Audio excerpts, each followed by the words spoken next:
I don't do girl things, I don't do mom things, I don't do wife things. I've just always needed to be just a little bit different.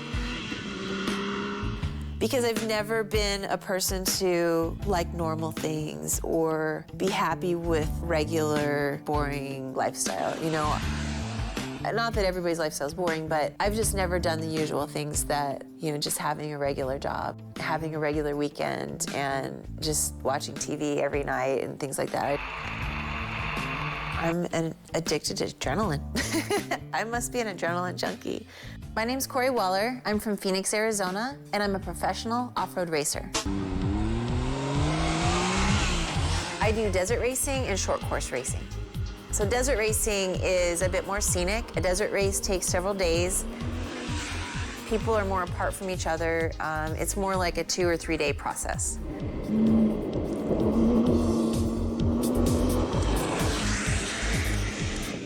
Short course racing is a form of off-road racing. Rather than being in the desert, those races take place in a closed course, about a mile track with grandstands so that fans can watch the whole race happen. It's got a lot of jumps, a lot of turns, a lot of whoops. It's actually very difficult. It's a brutal sport. You can't be afraid to wreck or to be very aggressive while racing or have contact with other drivers. The difficulty comes in knowing how to drive in the dirt and knowing how to drive when you don't have a lot of traction. It's difficult in the amount of work that you put into it. It's difficult a lot of times in just the driving, the general driving, and having that skill that you need to have to be up front and be in the top of its class. Each track has its own personality and its own challenges, so it can be rough. A lot of abuse in your body, and if you have good suspension, it can still be brutal to go through with a lot of bouncing that happens.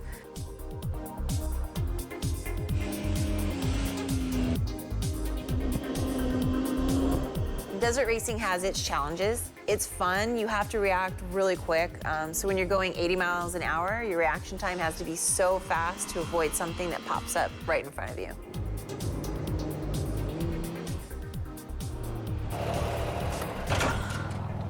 Wow, that was fun. Whew. So the suspension felt great. It was a great test day. I didn't lose any tires. Everything felt perfect. So I think we're just gonna head back to the shop and check everything over. I was so giddy over the fact that I'd found such a cool thing to do. But I loved it so much that I couldn't imagine not doing it. So I guess that all comes naturally, you know, if you push yourself and you just keep going and you get better at it. And eventually I saw that you could be successful and you could actually have a career doing the kind of racing that we were doing. And then that's what I wanted to do. Then I knew I wanted to do that. My dad loved cars. His hobby was auto mechanics on the weekends. I grew up in the garage with my dad helping him. I was very mechanically inclined in high school and college. I took all the auto mechanics classes. Before I went professional with off-roading, I worked at auto dealerships. I was their factory warranty administrator, so I dealt with the technicians. I did learn how to maintain my own quad as well. So right now we're at our shop, and this is where we work on all of our customer vehicles as well as do our own race prep. After my divorce at 29, I discovered racing. I did that pretty much on my own. I thought it would be fun. So I went and bought a quad, and I found out that you can race quads on a motocross track, just like the bikes, and that's how the whole racing thing began, on a quad, racing motocross, just like that.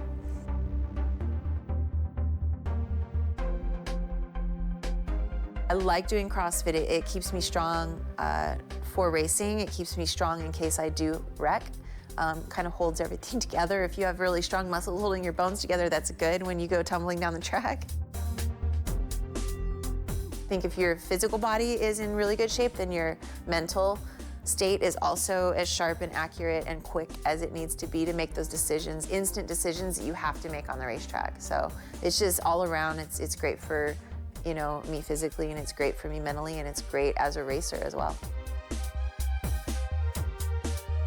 I raced guys in Arizona mostly because there weren't any girls in my class and there weren't any girls' classes. So it's always just me and the guys, and I love it. You know, it's where I'm comfortable, and I really enjoy racing against them, and it keeps me sharp and fast and aggressive. Yeah, I'm extremely competitive, and I didn't realize how much probably until I started racing. And now everything's a competition.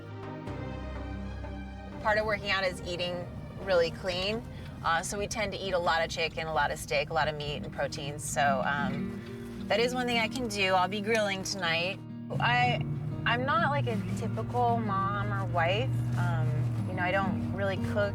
I can grill, but I don't really cook, and I'm terrible at cleaning the house. And I love my kids, adore them, and I'm definitely a disciplinarian, but I'm just not a stereotypical stay-at-home, even work a regular day type of mom. You know, we don't have a lot of nights where we're all together. They're teenagers and they have their lives, and we're always busy and we outdo stuff, or we have races or events. So when we can get everybody together and actually have a night where we can all hang out and talk and catch up a little bit, it's important that we make time for those nights, and we do that. Probably not as often as we should, but it's definitely something that I think we all look forward to. It's a way to regroup and just catch up on each other's lives and see what's going on.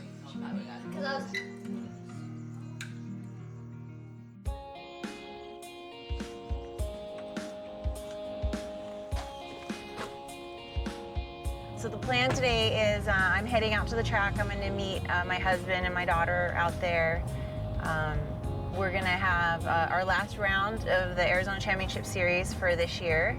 And, you know, hopefully we go out and we win qualifying, we win the race, and we win the championship, and we don't wreck the car. So Jason usually takes the trailer out a little early. All of the other SR1 racers set up. And then I'm a girl, so I usually take longer to get ready. Even if it's race day, I like to at least look nice. So he doesn't like to wait for me, so he's like, I'll just meet you out there. The SR1 class, we are powered by Yamaha R1 street bike motors. So it is a street bike motor, it's a transplant, it's a 1,000cc inline 4 cylinder, revs out to about 14,000 RPM. All the SR1s have custom chassis. It's not something that you can just go and buy off of a dealer floor. You know, they don't come from the factory that way. So it's a screamer. It's got a ton of power, not a ton of torque, but a lot of power. So it's like a little bitty F1 car.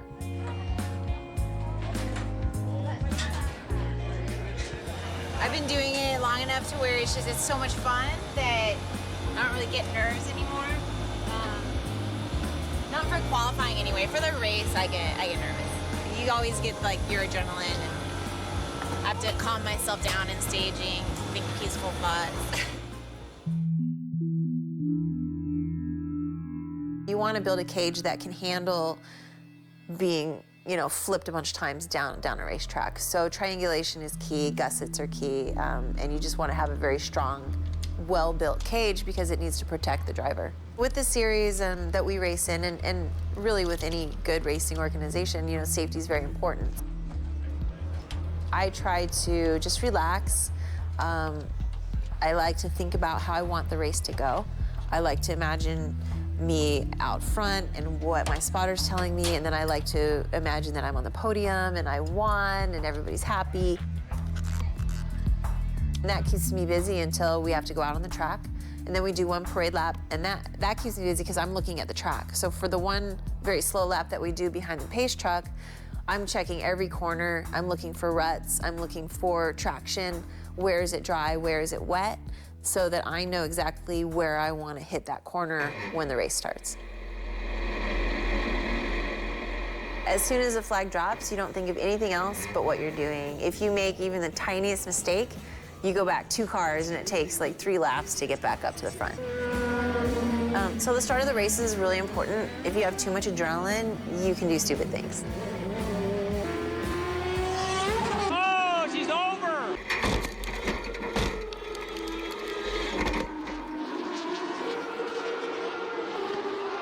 As soon as the flag goes, you don't have any time for anything. You don't have time to think, feel.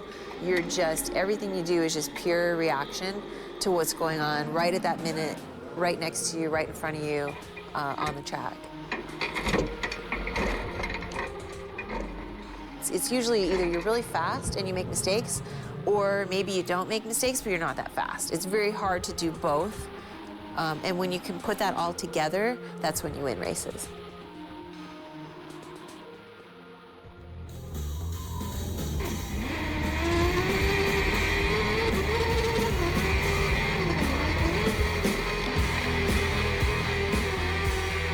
And it's very comforting to know that there's nothing else out there that I would rather be doing. I'm living it every day, and I'm incredibly blessed to be able to do that.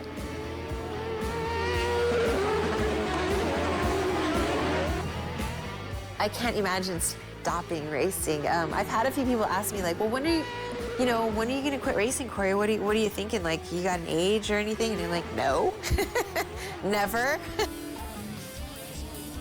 If I can get my old self into a race seat, I'm gonna be racing.